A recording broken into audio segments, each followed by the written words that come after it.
Hello students, Jyoti Dobhal this side. Today I am going to teach you lesson 12. Uncle Poacher hangs a picture from the book New Oxford Modern English class 6, which is written by Jerome K. Zero. The chapter name is Uncle Poacher hangs a picture. In this lesson, Uncle Poacher is a comic character and he tries to hang a picture on a wall. It is a story of shortcoming of man who never tries to do a hard job, but when he does any activity at home, he involves the all family member in the little act.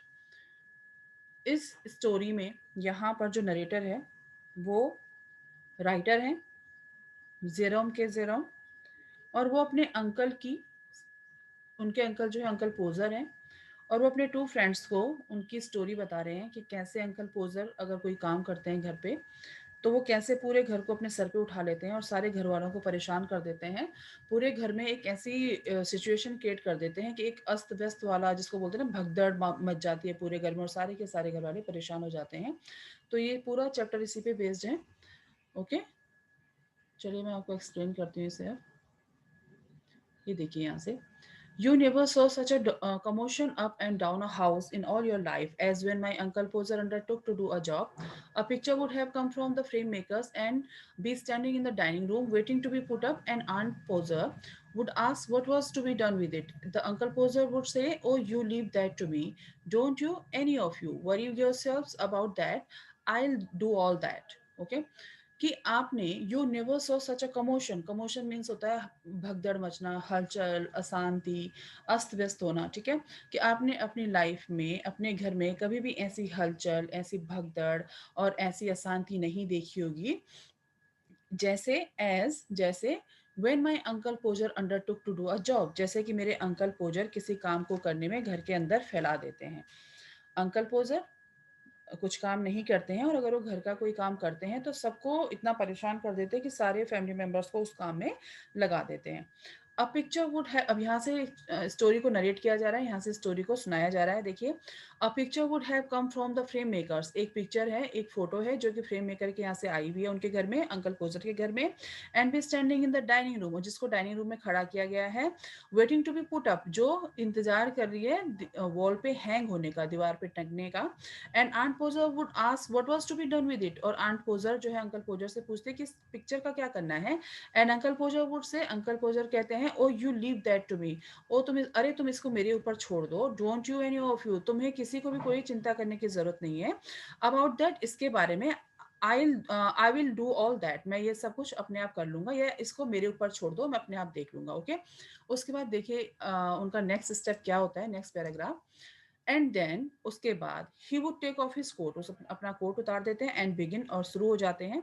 He would send the girl out of 6 pennorth of nails, वो एक लड़की को बाहर भेजते हैं दुकान पे, और नेल्स मतलब होता है कील, कील लाने के लिए भेजते हैं। And then one of the boy after her to all her what size to get, और उसके बाद जब वो लड़की चली जाती है तो उसके बाद एक लड़के को भेजते हैं कि उसको बता के आओ कि कौन सी साइज की कील लेके आनी है। Okay, and from that he would gradually walk down, और उसके बाद अपने काम में लग जाते हैं। स्टार्ट द होल हाउस, और पूरा घर भी फिर उसको अपने उस काम में लगा देते हैं पूरे घर को।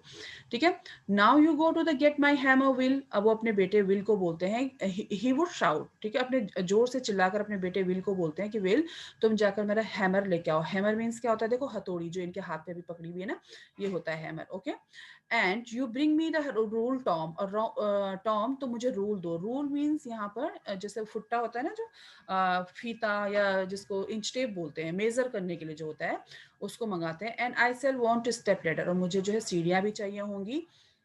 स्टेप लेटर मतलब सीढ़ियाँ। Okay, and I had better have a dining room chair too, और मुझे डाइनिंग रूम की जो डाइनिंग टेबल की जो चेयर है उसकी भी जरूरत पड़ सकती है। अब आगे देखिए उनको और क्या क्या जरूरत पड़ती है, क्या क्या वो आगे बोल रहे हैं। I had better have dining room chair too, and Jim, और Jim, you run round to Mr. Goggle. Jim, तुम जल्दी से भागकर मिस्टर गोगल के घर पे जाओ। And tell him, और उनसे कहना, pass kind regards. ओके, पास देखो यहाँ पे एपिस्ट्रॉफी एस लगा हुआ है यहाँ पे, पास में पापा की, ठीक है, रिगार्ड्स यानी कि पापा ने आपको शुभकामनाएं भेजी हैं। And hope his legs better, और उन्होंने बोला है कि आशा है अब आपका पैर ठीक होगा, उनके पैर पे शायद चोट वगैरह लग गई होगी। And will he land me his spirit level, और उन्होंने पूछा है कि क्या अपना स्पिरिट लेवल आप कुछ टाइम के लिए हमें उधार दे सकते हैं, क्योंकि उसके लिए क्या करना था उनको, मेजरमेंट के लिए उनको चाहिए था। आपने स्पिरिट लेवल देखो, स्पिरिट लेवल क्या होता है, आपने मेसन वगैरह के पास, कारपेंटर के पास ये ना एक इंच टेप टाइप का होता है, आपने देखा होगा, बड़ा सा ऐसे एक बॉक्स के अंदर रहता है, इसको बाहर ऐसे बाहर मतलब इसको खींचते हैं फिर निकलता है। और एक स्पिरिट लेवल इसके अंदर पानी डालते हैं, एक उस टाइप का भी होता है, वो आपको मार्केट वगैरह में वैसे जैसे बड़ी बड़ी शॉप्स है वहाँ पे मिल जाएगा। Okay, and don't you go Maria, और मारिया तुम भी कहीं मत जाओ, because I shall want somebody to hold me the light, क्योंकि मुझे यहाँ पर एक आदमी ऐसा चाहिए जो मुझे लाइट पकड़ा सके, क्योंकि वहाँ पे थोड़ा अंधेरा था, डाइनिंग रूम की बात हो रही है ये। And when the girl come back, और जब वो लड़की कील लेके वापस आ जाएगी, she must go out again, उसको दोबारा वापस जाना पड़ेगा for a bit of picture cord लाने के लिए उसे दोबारा वापस जाना पड़ेगा। एंड टॉम, और टॉम तुम, वेयर्स टॉम, टॉम कहाँ है, Tom you come here, Tom तुम यहाँ पर आओ, I shall want you to help me up the picture, कि तुम मुझे पिक्चर ऊपर पकड़ाने में मदद करोगे, यानी कि तुम मुझे जमीन से पिक्चर को उठाकर दोगे। Okay, and then he would lift up the picture, उसके बाद उस पिक्चर को ऊपर उठाते हैं, ठीक है, एंड ड्रॉप इट, नीचे गिरा देते हैं, and it would come out of the frame, और वो पिक्चर जो है फ्रेम से बाहर निकल आती है। And he would try to save the glass, और उसके बाद उस ग्लास को सेव करने की कोशिश करते हैं, यानी कि उस कांच को सेव करने की कोशिश करते हैं। एंड कट हिमसेल्फ, और अपने आप को इंजर्ड कर लेते हैं, उस कांच को बचाने के चक्कर में अपने हाथ पे चोट लगा देते हैं। And then he would spring round the room, spring round मतलब उछलना, ठीक है, और वो कमरे के अंदर उछल कूद मचा रहे हैं, लुकिंग फॉर हिज हैंकरचीफ, किस चीज के लिए, अपना रुमाल ढूंढने के लिए। He could not find his handkerchief, उनको अपना रुमाल नहीं मिलता है, because it was in the pocket of the coat he had taken off, क्योंकि वो उनकी पॉकेट में है, कोट की पॉकेट में है, जिसको उन्होंने भी कुछ देर पहले उतार दिया है। And he did not know where he had put the coat, अब उनको पता ही नहीं है कि उन्होंने अपना कोट कहाँ उतार के रखा हुआ है। And all the house had to leave off looking for his tools and start looking for his coat. अब उनके घर वाले जो सारे के सारे उनके लिए टूल्स लाने में लगे हुए थे, कोई उनके लिए स्टेप लैडर ला रहा था, कोई उनके लिए कीले ला रहा था, कोई कुछ ला रहा था, कोई चेयर ला रहा था, अब वो सारा काम उन्होंने छोड़ दिया और अंकल पोजर का जो है कोट ढूंढने में लगे हुए हैं, क्योंकि कोट की जेब में उनका रुमाल रखा हुआ है। While he would dance round and hinder them, और वो पूरे कमरे में डांस कर रहे हैं, डांस का मतलब यहाँ पे ये नहीं कि वो डांस कर रहे हैं, डांस मतलब वो पूरे कमरे में घूम रहे हैं, इधर से उधर नाच रहे हैं, ठीक है, पूरे कमरे में, किस लिए घूम रहे हैं, उछल कूद मचा रहे हैं, क्योंकि उनके हाथ कट गया है, उनके लिए वो उसके लिए वो रुमाल ढूंढ रहे हैं। हिंडर देखो, हिंडर मतलब होता है बाधा या रुकावट, ठीक है, उनके उस काम में रुकावट आ गई है, जो वो पहले कर रहे थे, पहले क्या कर रहे थे, दीवार पे एक वॉल पे एक पिक्चर हैंग करना था उन्हें, अब उनका हाथ कट गया तो अब वो रुमाल ढूंढ रहे हैं, और रुमाल कहाँ है, कोट की जेब में है, तो अब वो कोट को ढूंढने में लगे हुए हैं सारे। अब अंकल पूजर जो है परेशान हो गए, वो सारे घर वालों को जो है कुछ यहाँ पे डांट रहे हैं। Doesn't anybody in the whole house know where my coat is, कि इतने सारे लोगों में से क्या किसी को भी नहीं पता मेरा कोट कहाँ है। आई नेवर केम अक्रॉस सच अ, अब देखिए यहाँ पे वो उन सबको ताना मारते हुए गुस्से में झुंझलाहट में बोल रहे हैं, came I set in all my life upon my word I didn't six of you and you can't find a coat that I put down not 5 minutes ago, well of all the.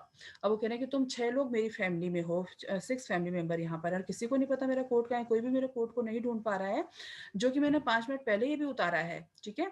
अब देखिए, then he would get up, उसके बाद वो उठते हैं, ठीक है, जहाँ पे बैठे हुए थे वहां से उठते हैं, and find that he had been sitting on it, और देखते हैं कि उनका कोट जो है कहाँ पे था, जहाँ पे वो जिस चेयर में वो बैठे हुए थे, तो अपने नीचे उनके नीचे उनका कोट रखा हुआ था। एंड वुड कॉल आउट, अब वो सबको आवाज लगाते, oh you can give it up, अरे तुम रहने दो, तुम्हारे बस की नहीं है, तुम मत ढूंढो उसे, I have found it myself now, मैंने अपना कोट अपने आप ही ढूंढ लिया है। Might just as well ask cat, ये बिल्कुल वैसे ही जैसे किसी बिल्ली को बोला जाए टू फाइंड एनीथिंग, कुछ ढूंढने के लिए, as except you people to find it, ऐसे ही तुम्हें जो है कोट को ढूंढने के लिए मैंने बोला, जैसे बिल्ली नहीं ढूंढ पाएगी ऐसे तुम भी नहीं ढूंढ पाओगे, रहने दो। यहाँ पर उन पे ताना मार रहे हो अपने घर वालों पे, ठीक है। Next paragraph, and when half an hour had been spent in time of his finger, अब आधा घंटा बीत जाता है अंकल पोजर के उस पे फिंगर पे पट्टी वगैरह करने में। And a new glass had been got, अब नया ग्लास मंगाया जाता है, नया कांच मंगाया जाता है। And the tools and the ladder and the chair and the candle had been brought, he would have another to the go the family including the girl and the 4 women. अब जो है पूरा का पूरा सामान दोबारा से आता है उनके सामने, उनके उंगली पे जो है पट्टी बन जाती है, और वहाँ से जो है नया ग्लास मंगाया जाता है, कांच आ जाता है, टूल्स, हैमर, कील वगैरह जो भी चीज़ें उन्होंने उनको चाहिए थी, लैडर आ जाती है, सीढ़ी आ जाती है, चेयर वहाँ पे जो उन्होंने मंगाई थी वो आ जाती है, एक कैंडल आ जाती है जो उनको रोशनी के लिए चाहिए था, एंड सारी की सारी फैमिली उनके साथ काम करने में लग जाती है, इंक्लूडिंग द गर्ल, यहाँ तक कि वो लड़की जो की लेने गई थी वो भी, और एंड द चार वुमेन उनके घर की काम वाली जो मेड होती है वो भी उस काम में शामिल हो गई है, यानी कि अंकल पोजर ने उसको भी काम में लगा दिया है। Next paragraph, standing round in a semi circle ready to help.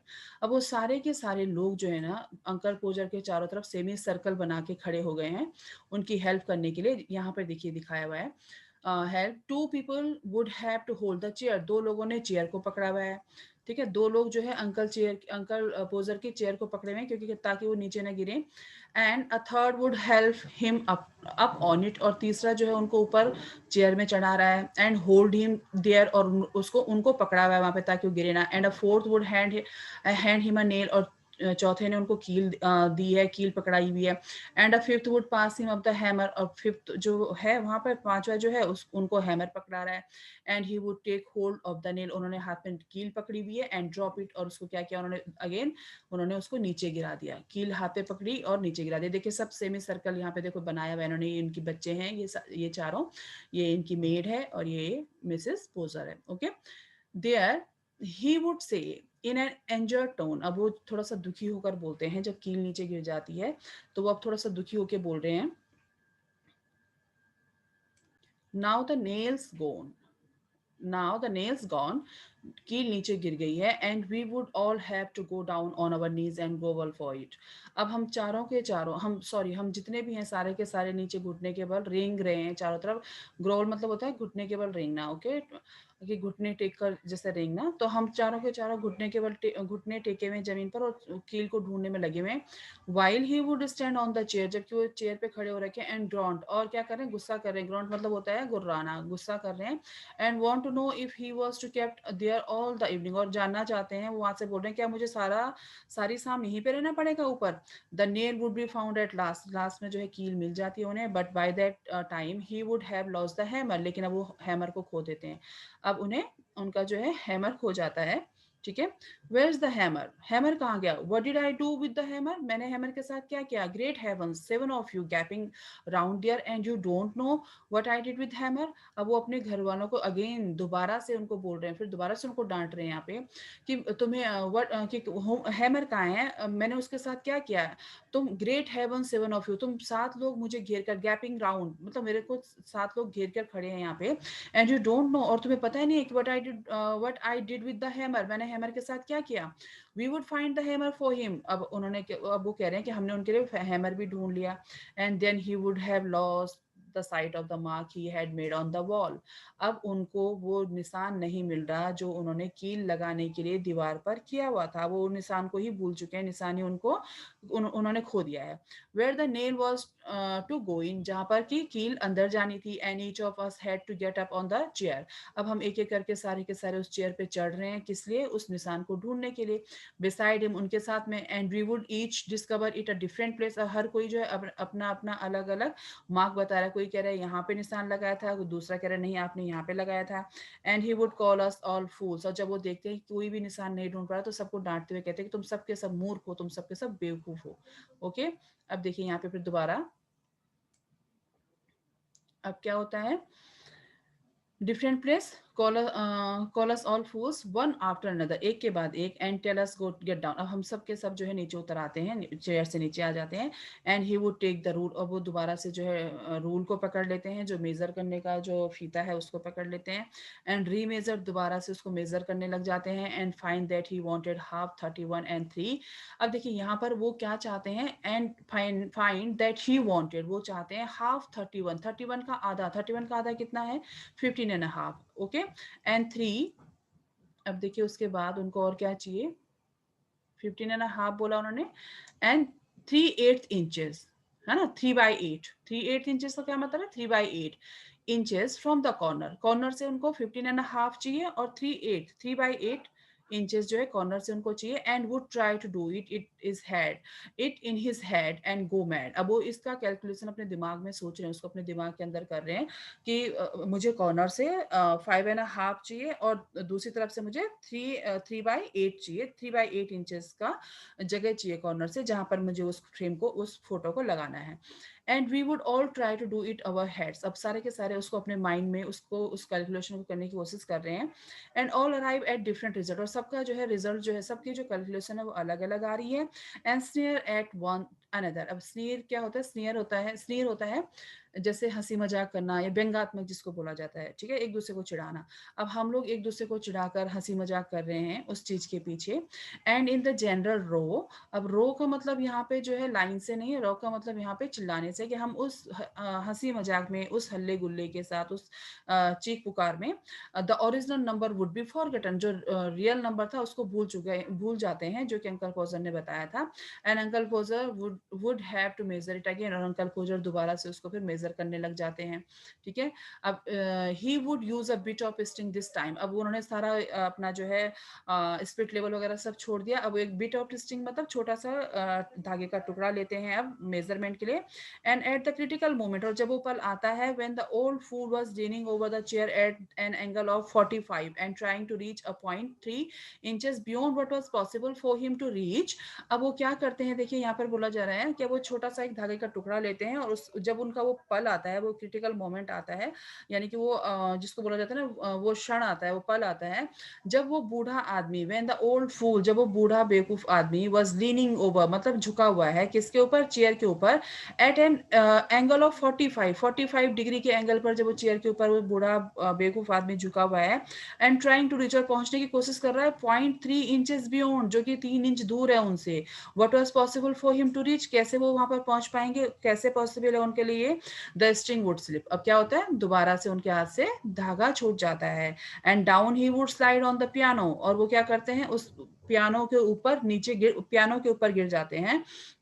A really fine musical effect being produced by the suddenness with which his head and body struck all the notes at the same time। अब जब वो इतने भारी भरकम uncle पोजर हमारे उस piano के ऊपर गिर जाते हैं, तो क्या होता है, पियानो के जितने कीज होते हैं, जो नोट्स मतलब उनके जो बटन होते हैं जिससे बजता है वो, उसके ऊपर अंकल पोजर गिर जाते हैं। तो अंकल पोजर काफी हैवी हैं, और उससे एक अजीब सा साउंड निकलता है, एक अजीब सी साउंड प्रोड्यूस होती है। तो यहाँ पर यही बोला जा रहा है, ठीक है, notes at the same time. ठीक।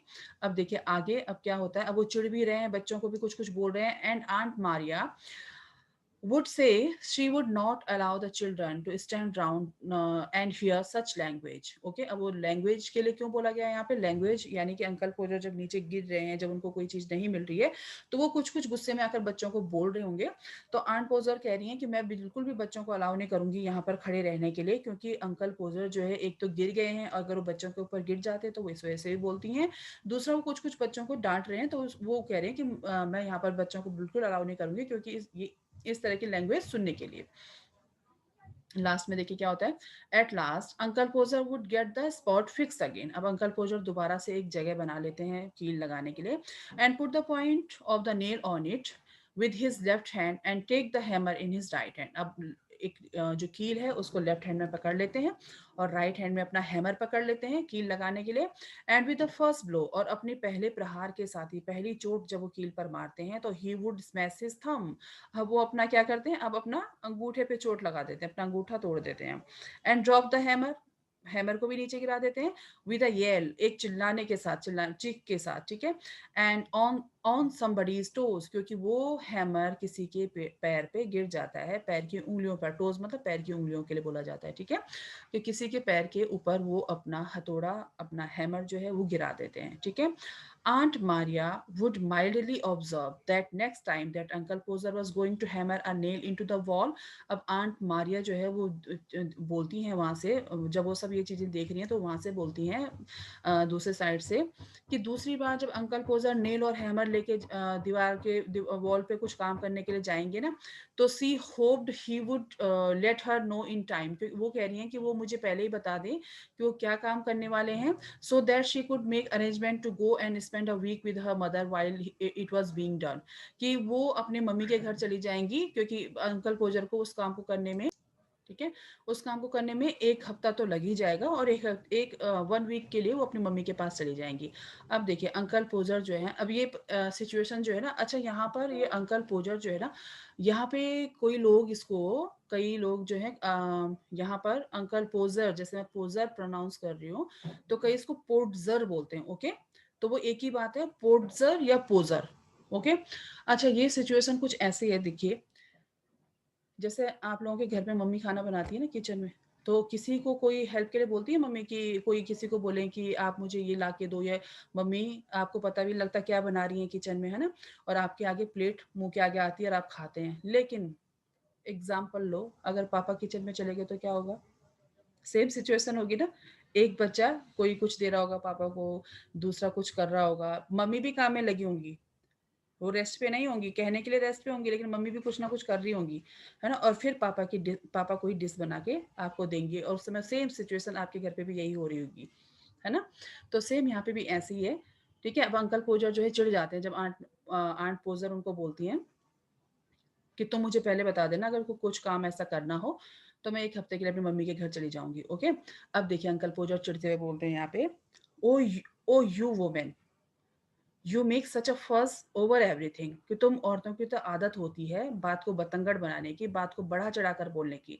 अंकल पोजर वुड रिप्लाई, अब अंकल पोजर जो है आंट पोजर को रिप्लाई कर रहे हैं कि तुम औरतों की तो आदत होती है कुछ किसी भी चीज को बढ़ा चढ़ाकर बोलने की, ऐसा कुछ भी नहीं है, ठीक है? कि पिकअप हिमसेल्फ अप, वो अपने आप को ऊपर उठाते हैं, and why I like doing a little job of this sort, मुझे तो ये छोटे मोटे काम करना बहुत अच्छा लगता है।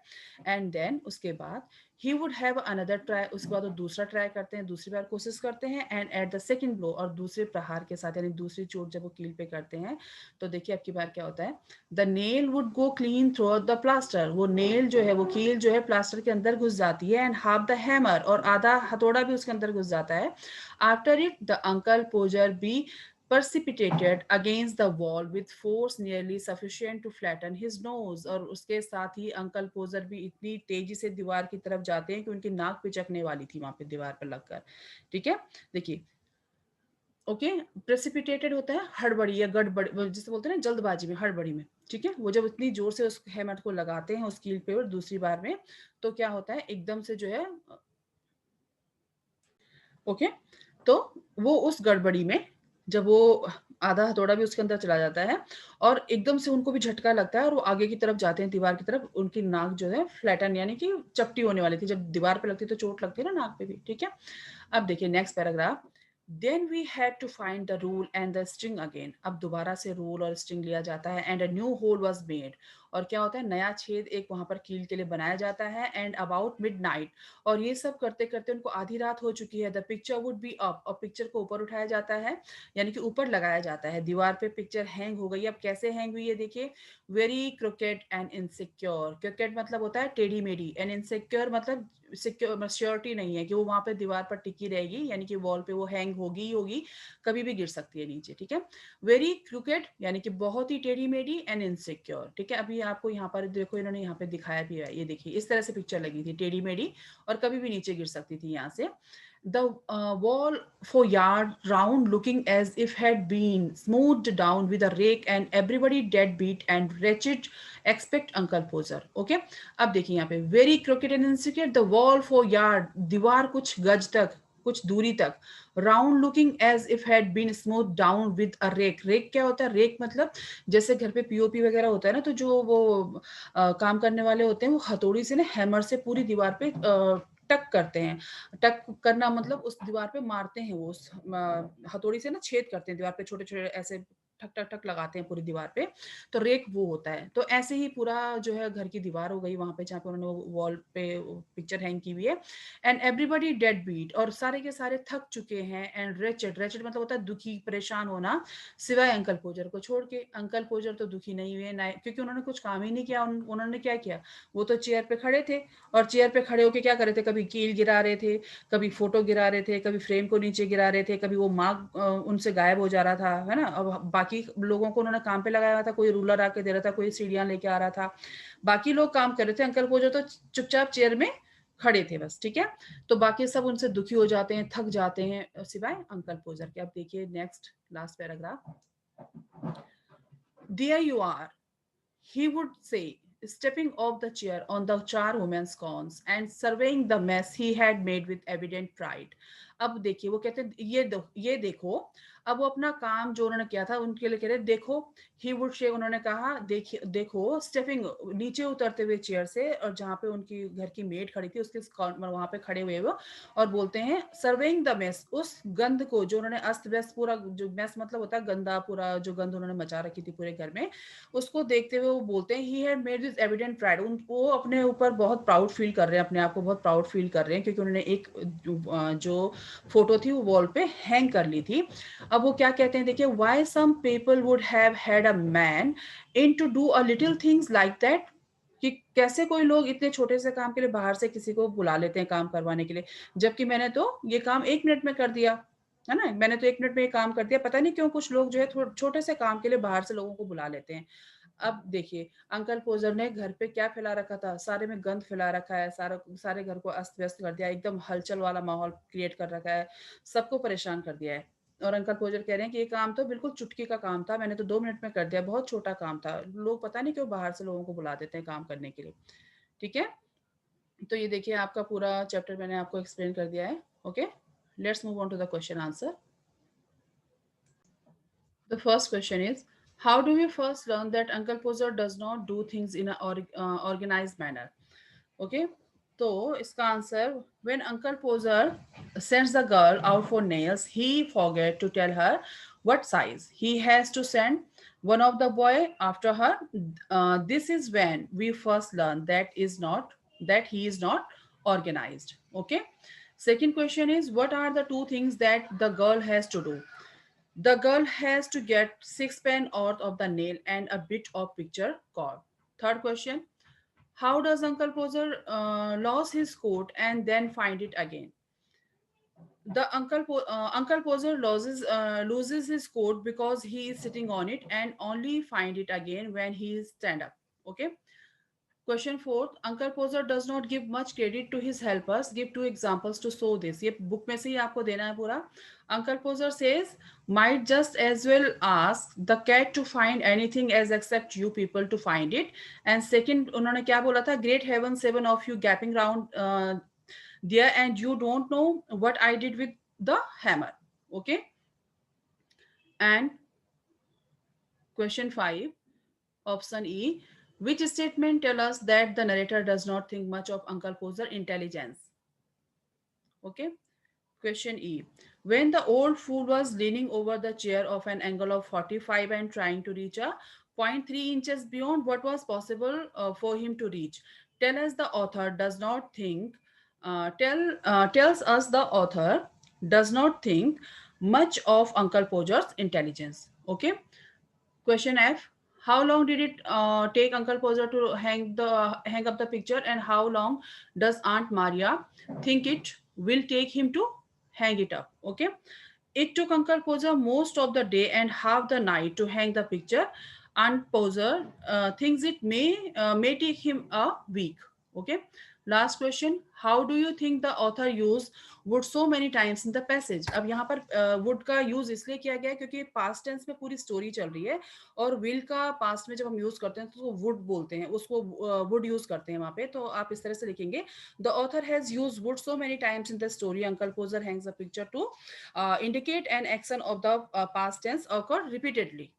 ओके, आपका ये पूरा चैप्टर, आपको क्वेश्चन आंसर्स भी करवा दिए हैं मैंने, और आपको एक्सप्लेन भी कर दिया है. Okay, bye bye.